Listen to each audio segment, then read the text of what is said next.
This is the Extra Point Podcast from Arizona's Family. Well, with two simple words today and a release by the Big 12, it could have caused multiple dominoes to fall all over college sports. They're back. Released by the Big 12. The Colorado Buffaloes are going back to the Big 12, leaving the Pac-12. Will the Arizona Wildcats, will the Arizona State Sun Devils be behind them? Let's get a perspective here from a man who knows all things Arizona sports. The one, the only, Shane Dale. Shane, great to see you back on the Extra Point podcast and back on the air. How are things going? Doing well, Mark. Appreciate you having me on. I think this is our semi-annual chat. I appreciate it. Well, we'd have you. I liked when you worked in sports media. I realized the agriculture business called full time. So, Farmer Shane, yeah. I think we'll call you. But you are you do a podcast on all things Arizona. And were you able to get one out today and kind of chew on this Colorado thing and what it means for the Wildcats? Appreciate the opportunity for the plug. Yeah, my buddy Eric Cohen and I just recorded another episode of Wildcat Country and talked about it. Of course, we're thankful that we waited toward the end of the week to record this episode because even in the middle of the summer when no sports are going on, something crazy always happens. And that's something we learned quickly while doing this podcast. So, yeah, we just turned out another one. We had Brian Jeffries, the voice of Arizona Athletics, on to talk Arizona football, of course, conference realignment, craziness, and everything else in between. So you can check that out here probably by the time this is out on YouTube and Spotify and what's the other one? iTunes. Apple. Yeah, Apple all Podcasts. of them. I think there's like 4 more of them that we're on as well. Yeah. But yeah, I gotta go look at the Twitter to see what we're on there. I guess it's called X now. We just talked about that in our podcast too. Twitter. We just call it Elon's platform because he does whatever he wants. Right. He figured out the electric car. I think I don't know. Twitter threads. Tesla. Well, that's and I was going to go in that direction. But first, let's talk about this thing today with Colorado. How big, how monumental of a move is this for all the dominoes in college sports? Will Arizona and Arizona State follow, in your opinion? Well, I think let's start with this. Let's be clear about one thing. Colorado leaving is not nearly as big a blow as UCLA or USC leaving, for a number of reasons. The market and the history of the programs. The Pac-10 was doing just fine without Colorado. Then they added Colorado and Utah and boosted their stature a little bit with making it into the Pac-12. But the conference certainly can't carry on without adding at least one school now, whether that's SMU, San Diego State, UNLV, or another team. So like I said in our podcast, the Pac-12 isn't dead, but it's certainly on life support now. There was a multiple reports for a long time that the 10 remaining schools were united and that they were going to stick it out. And then I think Colorado had been rumored to be flirting with the Big 12 for a while anyway. And they finally said, I think enough is enough. We're getting a great deal from the Big 12. They're offering us that full revenue share, $31.7 million from the TV deal. Let's go ahead and take the sure thing. So, and you're asking my opinion. I've been pro Big 12 for Arizona for a while now. I think it's more likely we're headed that direction now than it was a few days ago. I haven't changed my opinion on what should happen, but certainly have on what could. So could you replace a Colorado with a San Diego State or an SMU? Sure, you could do that.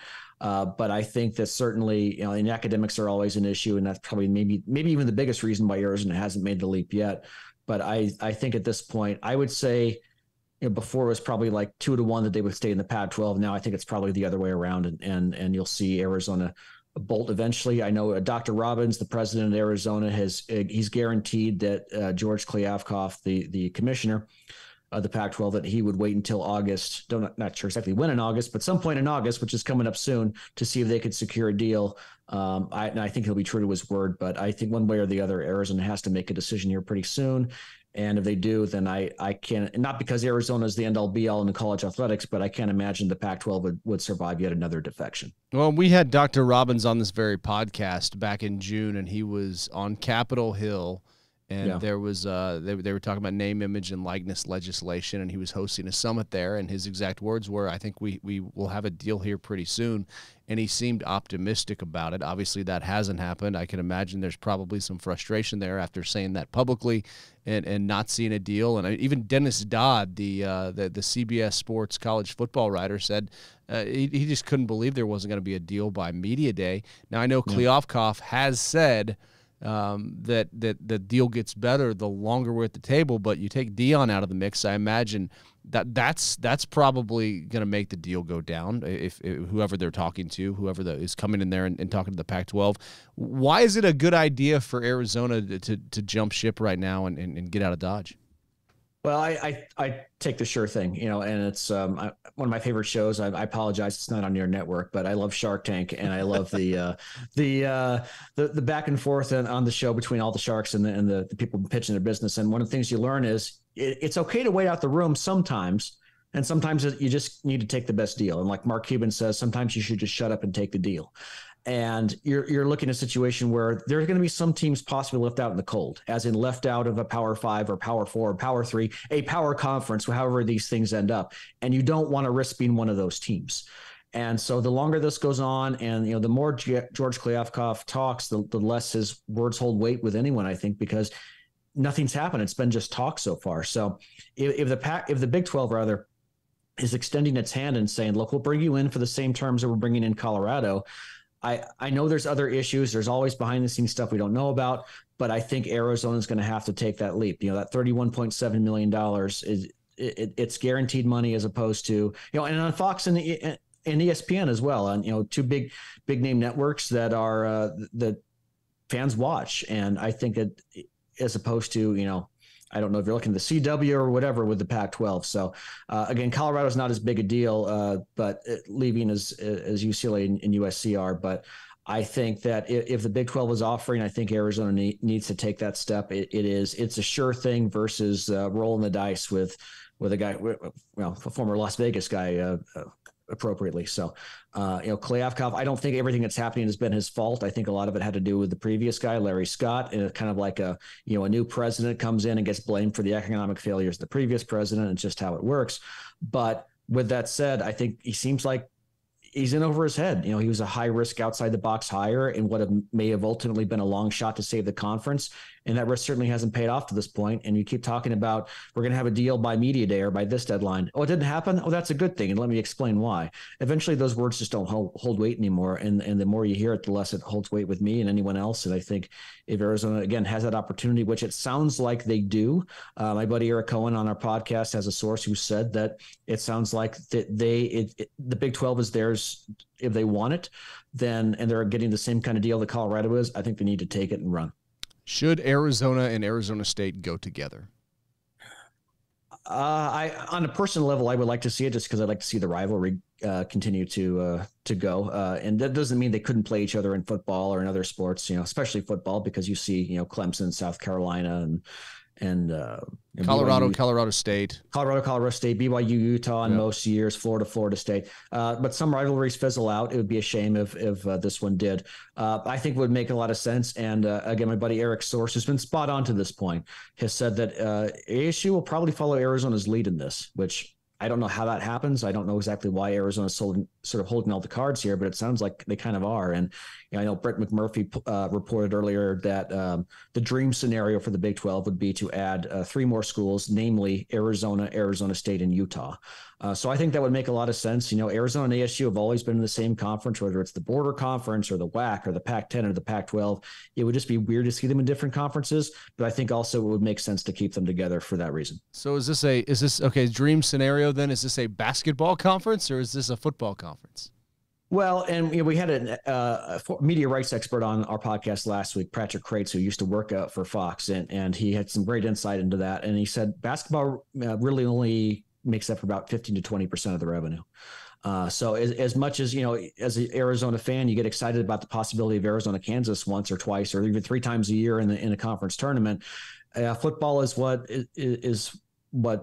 drives the train. And if that has to be at the forefront. So I think Arizona would have some great matchups in basketball. They've had a great non-conference schedule this year. And with UCLA leaving, they lose their top rival. I know in football it's ASU, but in men's basketball, more often than not, Arizona UCLA is the big rival.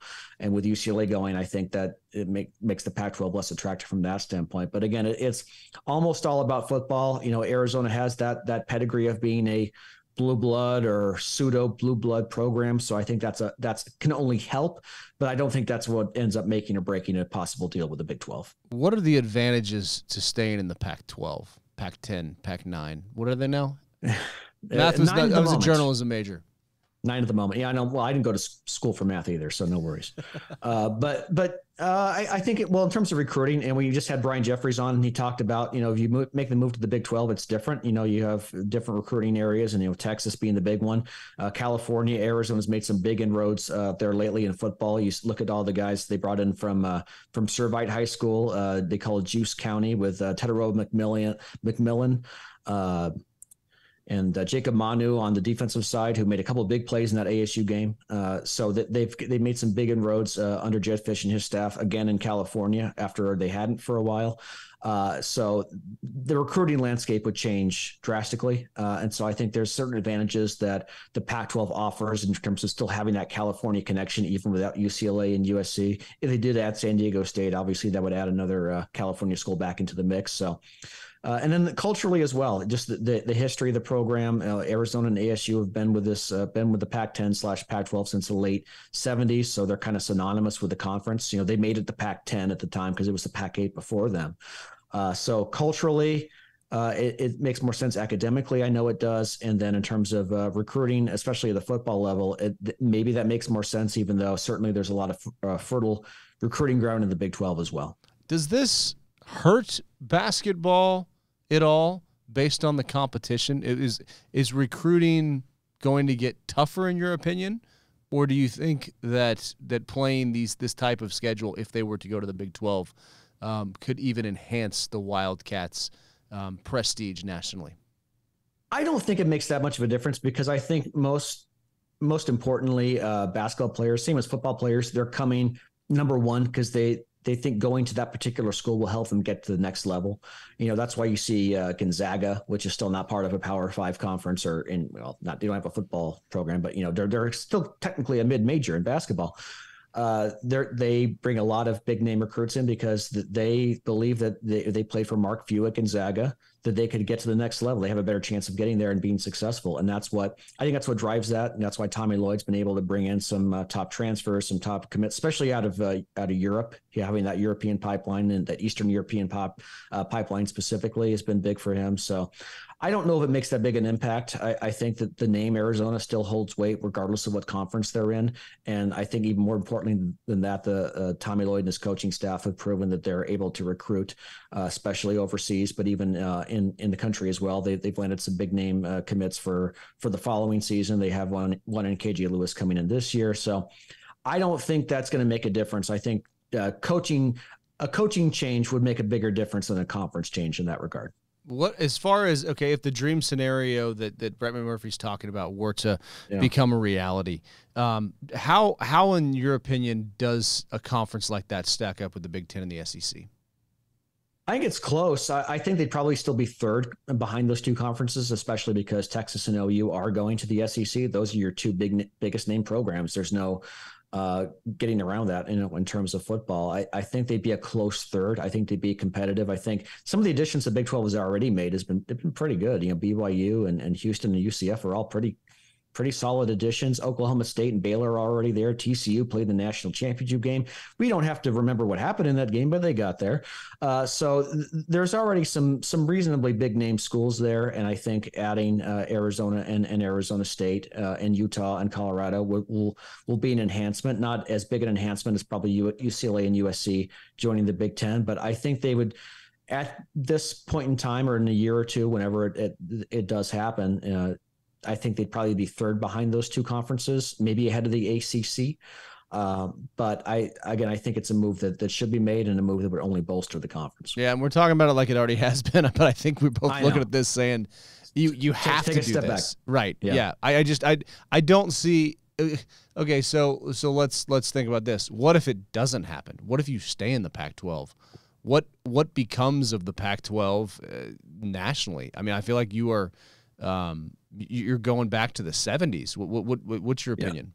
Yeah. My question is, at what point does the Pac-12 cease to become a Power 5 conference or a power conference, period? At what point has that already happened, or is that going to happen with just the 9 schools left, or even if they add San Diego State as a 10th school, will that happen eventually? Will they still be seen as that power conference? I mean, let's remember, even in football, they haven't really been that relevant lately anyway. You know, that Washington made it to the college football playoff once. Oregon did.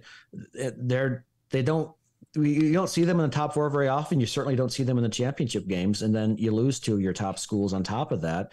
You have to worry about Oregon and Washington potentially going to the Big Ten or somewhere else. So I think that's the risk. Even if they get a TV deal that they like well enough, okay, how long does that last? How long is the conference still relevant? And I think when you talk about recruiting, maybe in terms of football, that could be something that comes back and bites the conference. And I think the 9 remaining teams, and then if you throw in San Diego State or SMU or whoever, to me that doesn't really say power conference. Even with Oregon and Washington in there, I think you're just treading water in terms of the eyes of fans and the selection committee and everyone else. And eventually, I think that they maybe cease to become part of that discussion.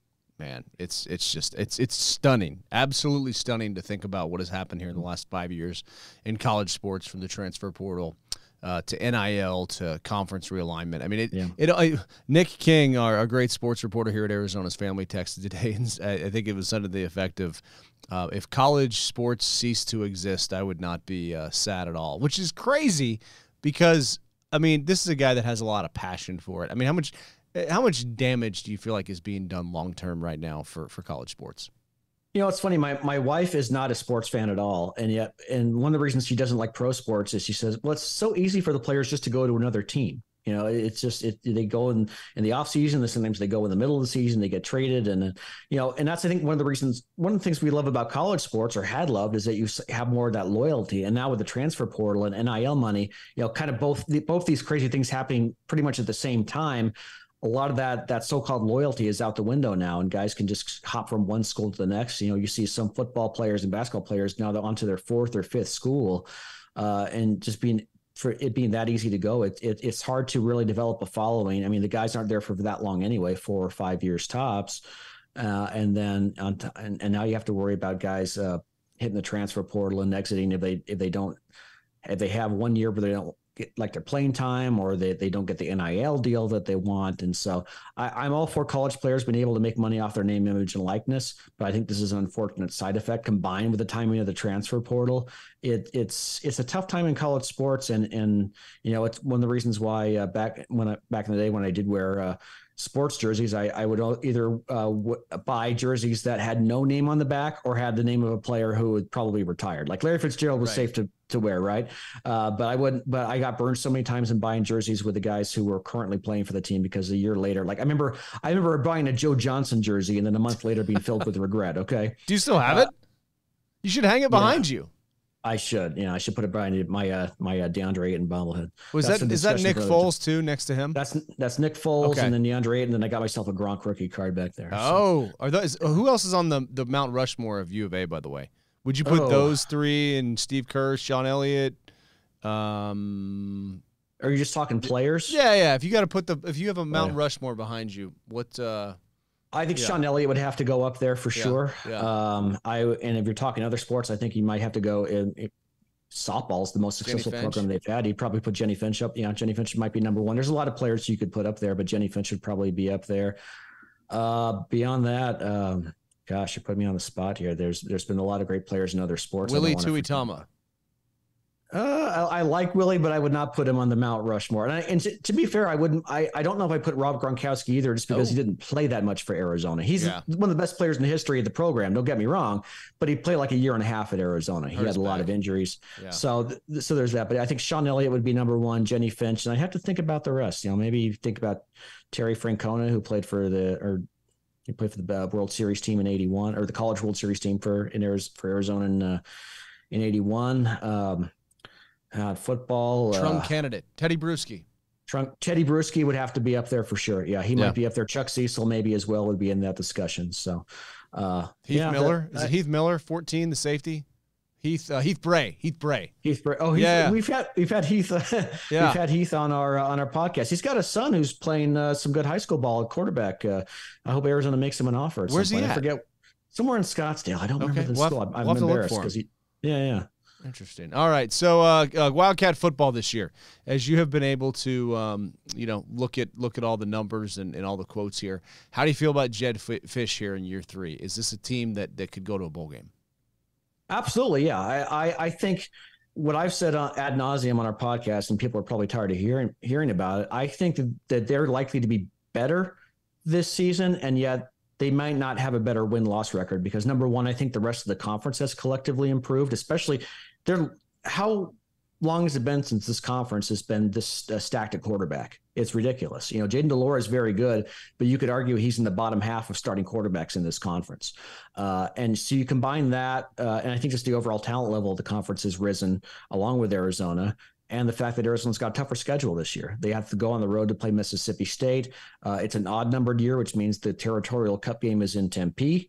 Odd-numbered years, it's always in Tempe. And even though ASU is not supposed to be very good, you never know about that game. Arizona hasn't won that game in Tempe since 2011.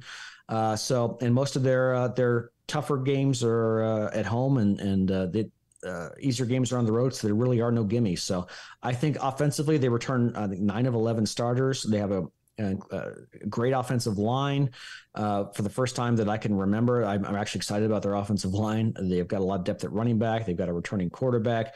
They've in good shape at wide receiver, despite Dorian Singer leaving for USC. Defense, a huge question mark again. A lot of new faces from a roster that wasn't good at all last year. They did bring in Dwayne Aquina on the defensive side for coaching, which I think is going to be big. But it could be a little while. I'm excited about where they're going to go in a year or two, depending on what conference they're in. You never know. I think that maybe 7 or 8 wins in a year or two is realistic this year. I think a bowl game is probably. It should be the goal, but I think 5 wins may be about right just because it's a tougher schedule and the conferences, I think, as a whole is a little bit tougher as well. All right. Do you have one more book left in you? And if so, what's this chapter called? The chapter is called No More. I think I'm done. By the way, Mark, I just remembered that 2011 game last time Arizona beat ASU in Tempe. You were on the sidelines for that game, and you interviewed I think a very wet Tim Kish after that game. Yes, and he was a little grouchy, but yeah, he got the big Gatorade bath. Foles got hurt in that game. And Nick then Foles got hurt toward the end. Bryson Burney, the fight, like the 5th-year senior comes in and throws he throws it. Technically, it was a touchdown, game-winning touchdown pass. Really, it was a screen pass, I think, to Jerron Kreiner, who made the play happen. That's right. That was a big upset win. But that was the last time Arizona beat ASU in Tempe. But I remember you interviewed interim coach Tim Kish after that game. And, last time they beat ASU was 12 years ago. As he got the Gatorade bath, that was fantastic. Yeah. That was probably one of the last games in the whole when the stadium was that big in Sun Devil. I mean, just packed, and it was just such a great rivalry. And you just want to see it continue, but times they are a changing. So we appreciate your perspective as we try to sort this out. Yeah, well, and hopefully in I think 4 years we're going to have our 100th Territorial Cup game, as long as they don't screw it up. So maybe you'll have me back on to chat about that. 100. So does that mean that they have to lose the trophy again, or you have to go find it, or we have a scavenger hunt where we put it in the desert? And it was missing for over 80 some years, found randomly in a Tempe church basement. Found randomly on a guy's podcast behind him. I think you need to steal the trophy and put it behind you for the podcast. I actually have a mini one that I had up there for a while after Arizona beat ASU last year. First time I could actually display it on our podcast since they finally won that game in excruciating fashion. But yeah, maybe I'll put it back up. I'll switch out the old Gronk rookie card with my mini Territorial Cup here in the next couple of weeks. Oh, very good. All right, and tell us one more time where we can find your stuff and what you're burning on next. Appreciate it. Yeah, I find us on Twitter at X or Elon's platform. We're calling it Elon's platform. At Cat Country AZ. Find us on Apple Podcasts, on Spotify, on YouTube, Wildcat Country. My buddy Eric Cohen, who's doing great stuff for CBSSports.com. He's got some great. If you're into the gambling type, I'm not. Follow him. He's got some great gambling picks. He does some great work for them. We're gonna have some great guests on. We've already had over, I think we've had 101 unique guests in 162 episodes. Eric actually did the math, so a lot of great insight. I learn a lot. He learns a lot for every episode. So check us out and find us on Twitter at Cat Country AZ and follow me at Shane Dale AZ. The Extra Point Podcast is a production of 3TV, CBS 5, and azfamily.com in Phoenix, Arizona.